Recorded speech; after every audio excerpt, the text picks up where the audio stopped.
Imagine an absolutely empty room. No windows, no phone, no books. There's only one table in the center, and on it, a small button.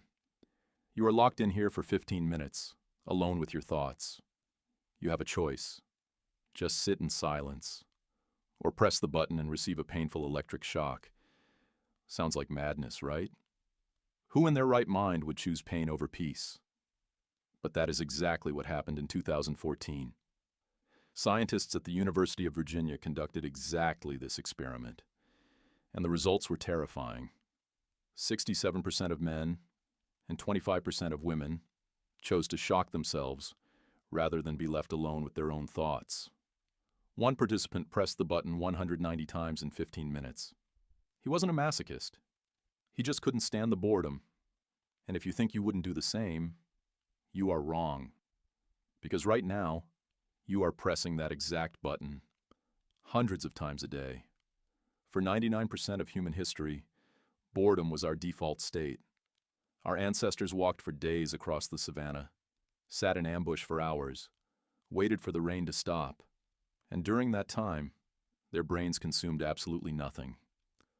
But modern humans almost never experience this. When you stand in line for coffee, when you ride the elevator, when you go to the bathroom, even while waiting for a web page to load, you switch to another tab. You are terrified of being left in silence for even 10 seconds. But by killing boredom, you are killing something far more important. In 2001, neuroscientist Marcus Rachel made a discovery that completely flipped our understanding of the brain. Before that, it was believed that when you stop solving tasks, your brain goes to sleep. Rachel put people in an MRI scanner and told them to simply lie there and do nothing. And then, the monitors lit up. When people stopped focusing on the outside world, their brains didn't shut down. On the contrary, they started consuming more energy than when solving complex math equations. Rachel called this the default mode network, or DMN. And this network is the most important thing you have. When you are bored, the DMN turns on.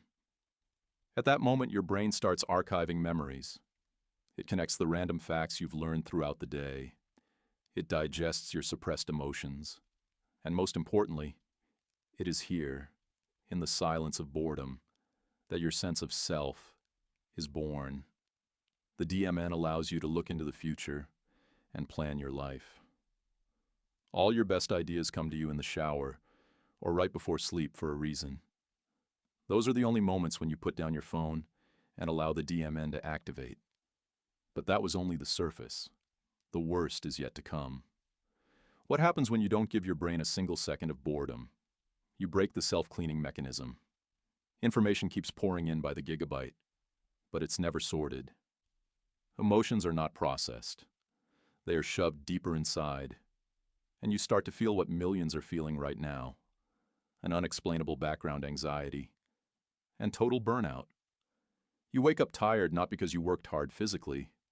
You are tired because your brain cannot find a single minute of silence to clean up the chaos. And it's not your fault.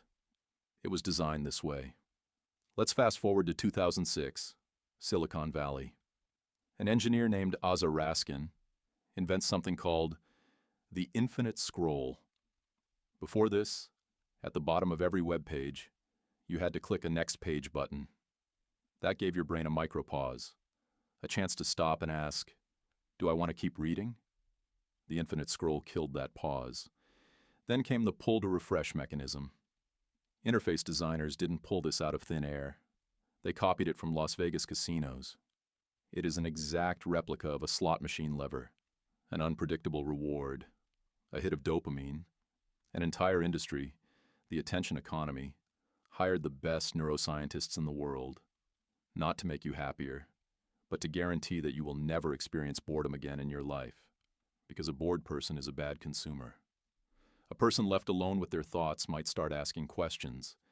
They might realize they don't need new things to feel normal.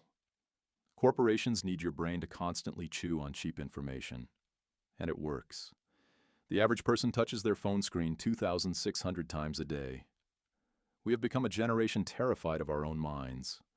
So the next time you're riding the subway or stuck in traffic, and your hand instinctively reaches for your phone, stop, put your hand away, stare at the wall, allow yourself to be bored.